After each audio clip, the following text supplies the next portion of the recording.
మన దేవాలయం ఛానల్ని వీక్షిస్తున్నటువంటి భక్త మహాశయులకు నమస్కారాలు, శుభాకాంక్షలు. ఓం నమ శివాయ, ఓం నమ శివాయ, ఓం నమ శివాయ. లోకరక్షా దీక్షితుడైన వాడు శివుడు. లోకాలను కాపాడడానికి హాలాహలాన్ని నేరేడు పండులా మింగి కంఠాన ఉంచుకొనడం మరెవరికి సాధ్యం? అటువంటి శివుడు భక్తవ శంకరుడు కూడా. చిన్న స్తోత్రానికి పరవశమై వరాలిచ్చే ఉబ్బులింగడు శివుడు.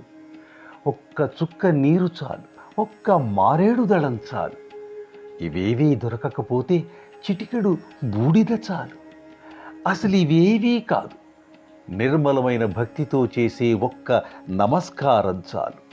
స్వయంగా దిగి వస్తాడు, ఆదరంగా ఆశీర్వదిస్తాడు. అలా ఆ స్వామి ఒక చిన్నారి కోసం దిగివచ్చి ఆ పాప అమాయకంగా అర్పించినటువంటి పాలని స్వయంగా స్వీకరించిన కథ ఇప్పుడు మనం వినబోతున్నాం. అదే గొడగూచి కథ. గొడగూచి ఈ పేరేదో కొంచెం వింతగా ఉంది కదూ. ఇది తెలుగు కథ కాదా? కాదు, ఇది కన్నడ కథ.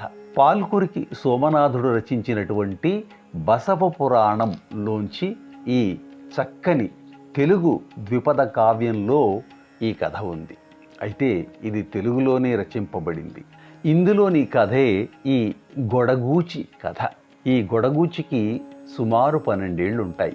కన్నడ దేశంలోని ఒక ఊళ్ళో శివదేవుడు అనే భక్తుడు ఉండేవాడు. అతనికి కూతురే ఈ చిన్నారి గొడగూచి. ఆయన ఈశ్వరార్చన తత్పరుడు. ఒక్కరోజైనా విడువకుండా శివ పూజ చేస్తూ ఉండేవాడు. శివ పూజకి ఆటంకం వస్తుందని ఎక్కడికి వెళ్ళేవాడు కూడా కాదు. అలాంటి వ్యక్తికి ఒకసారి తప్పించుకోలేనటువంటి ప్రయాణం తల మీదకి వచ్చి పడింది. సరే, తను భార్య విడుతూ కుమార్తెను ఇంట్లో ఉంచి, అమ్మాయి, ప్రతిరోజు కుంచెడు పాలు తీసుకెళ్ళి మన గుడిలోని లింగమయ్యకి నివేదించు, ఎప్పుడు అశ్రద్ధ చేయకు, జాగ్రత్త, ఇలా అప్పగించి వెళ్ళాడు.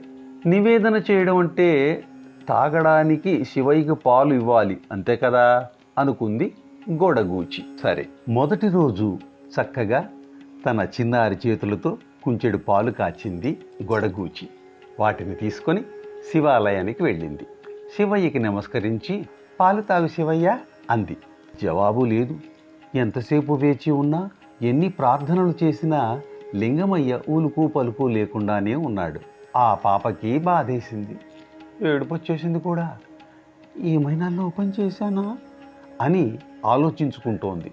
శివయ్యని ప్రశ్నించింది, ఎందుకు తాగవు పాలు శివయ్య? పాలు సరిగ్గా కాచలేదా? మాడిపోయాయా? పల్చగా ఉన్నాయా? పాలలో కలకండ కలిపానే, తీయగా లేవా? నెయ్యి వేసి తేనా పోని? ఎలా కావాలంటే అలాగే పెడతాను కదా, చెప్పు, మాట్లాడు శివయ్య, పాలు తాగు అని ఎంతో అమాయకంగా ప్రేమగా ఒక అమ్మ పిల్లాన్ని అడిగినట్టు అడిగింది, బతిమలాడింది. తర్వాత కోపగించబోతోంది కూడా. పాలు తాగవయ్యా శివయ్యా, పాలు తాగవయ్యా శివయ్యా, పాలు తాగవయ్యా శివయ్యా, పాలు తాగకుంటే నాన్న నన్ను కొడతాడయ్యా, పాలు తాగవయ్యా శివయ్యా. గంగా నదినే తలపై మోసావటగా విషమే అయినా హాయిగా తాగావటగా నేనిచ్చేది కమ్మని పాలనే కదా. కలకండ వేసి రుచిగా తెచ్చానయ్యా, పాలు తాగవయ్యా శివయ్యా, పాలు తాగవయ్యా శివయ్యా, పాలు తాగకుంటే నాన్న నన్ను కొడతాడయ్యా కొడతాడయ్యా. నువ్వు పాలు తాగకపోతే నాన్న నన్ను చంపేస్తాడు, నీకది సంతోషమా? అంటూ బోరున విలపించింది. ఇక ఆగడం ఆ భక్తవశంకరుని వశం కాలేదు. శివుడు లింగంలోంచి బయటకు వచ్చి పాలు హాయిగా అరగించాడు. ఇలా కొన్ని రోజులు గడిచింది.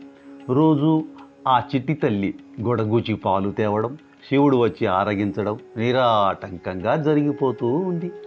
ఒకరోజు అదే విధంగా పాప స్వామికి పాలు ఆరగింపు చేసి ఖాళీ కుంచంతో సంతోషంగా ఇంటికి తిరిగి వస్తోంది. అప్పుడే తల్లిదండ్రులు కూడా తిరిగి వచ్చారు. సంతోషంతో ఆ పాప నాన్నని చుట్టేసి, చూడు నాన్న, శివయ్యకి నువ్వు చెప్పినట్టే పాలు తాగించి వస్తున్నాను అని చెప్పి ఖాళీ కుంచం చూపించింది. ఖాళీ కుంచం చూసిన తండ్రి కోపంతో, పాలు ఏమయ్యాయి, నువ్వే తాగేసి శివయ్య పేరు చెప్తున్నావా అంటూ నిలదీశాడు. అకారణంగా అంత కోపపడిపోయాడేమిటి అని భయపడిపోయింది. కాదు నాన్న, శివయ్యే తాగాడు, నిజం అంది గొడగూచి. అయితే గుడిలో నేను ఈ సంగతి తెలుస్తా, పద అంటూ పాపని గుడికి లాక్కెళ్ళాడు. అలా గుడికి వచ్చిన గొడగూచి శివుడిని సాక్ష్యం చెప్పమంది. శివుడేమో ఉలకడు పలకడు.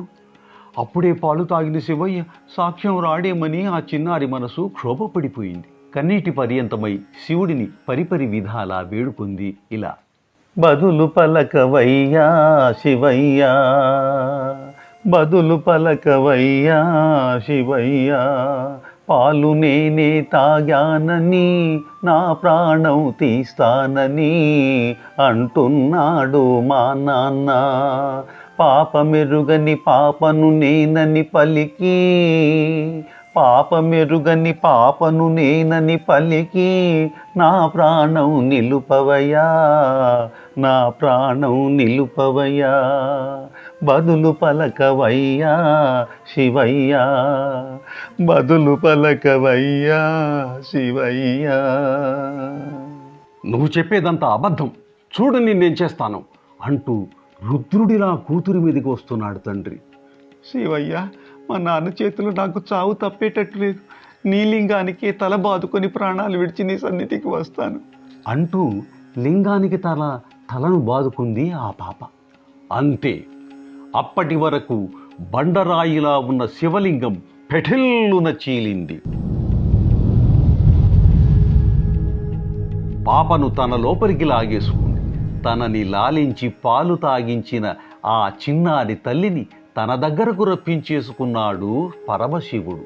పాపను పట్టుకోవడానికి ఆమె జుట్టు పట్టుకున్నాడు తండ్రి.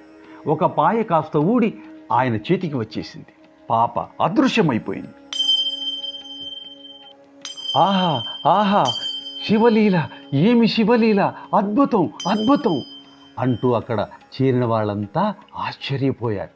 తండ్రి ఖిన్నుడైపోయి అలా స్థాణువులా నిలిచిపోయాడు. శివలీలలో ఘనలీలలో, శివలీలలో ఘనలీలలో, భక్త శిఖామణి గొడగూచి మా పాపే మా పాపే, భక్త శిఖామణి గొడగూచి మా పాపే మా పాపే, కరుణాతరంగుడు ఘనకవచి మా దైవం మా దైవం, శివలీలలో ఘనలీలలో, శివలీలలో ఘనలీలలో, శివలీలలో ఘనలీలలో.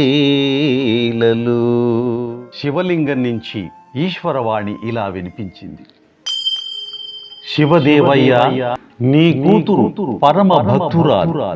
ఆమె అమాయకత్వం, నిర్మల హృదయం నన్ను వశపరుచుకున్నాయి. అందుకే నా సన్నిధికి చేరుకుంది. నేటి నుంచి ఆమె గొడగూచి అన్న పేరిట భక్తలోకంలో గణ్యత పొందుతుంది. ఈశ్వరవాణి విన్న అక్కడి జనులంతా ఆశ్చర్యపోయి ఆనందంలో మునిగి తేలుతున్నారు. పిల్లలు దేవుడు చల్లని వారే అని ఊరికే అన్నారా? కళ్ళకప్పట మెరుగుని కరుణామయులు వాళ్ళిద్దరూ. నిజంగా ఈరోజు ఈశ్వరుడి మాటలు వినడం తటస్థించింది. మా జన్మలు ధన్యమయ్యాయి అని ఎంతో ఆనందంతో శివుణ్ణి ఆరాధిస్తూ వచ్చారు. ఇదండి గొడగూచి కథ. తల్లిలా ఒక అమాయకురాలిలాగా భక్తితో మనము దేవుణ్ణి పూజిస్తే ఆ కరుణామయుడు మనలను రక్షిస్తాడు అనేటటువంటి నీతిని మనం ఈ కథ ద్వారా తెలుసుకోవచ్చు. మళ్ళీ ఇలాంటి ఒక కథతో మీ ముందుకు వస్తాము. అంతవరకు చూస్తూనే ఉండండి, చూపిస్తూ ఉండండి అందరికీ మన దేవాలయం ఛానల్ని. సర్వే జన సుఖినో భవంతు. సర్వం ఈశ్వరార్పణం. స్వస్తి.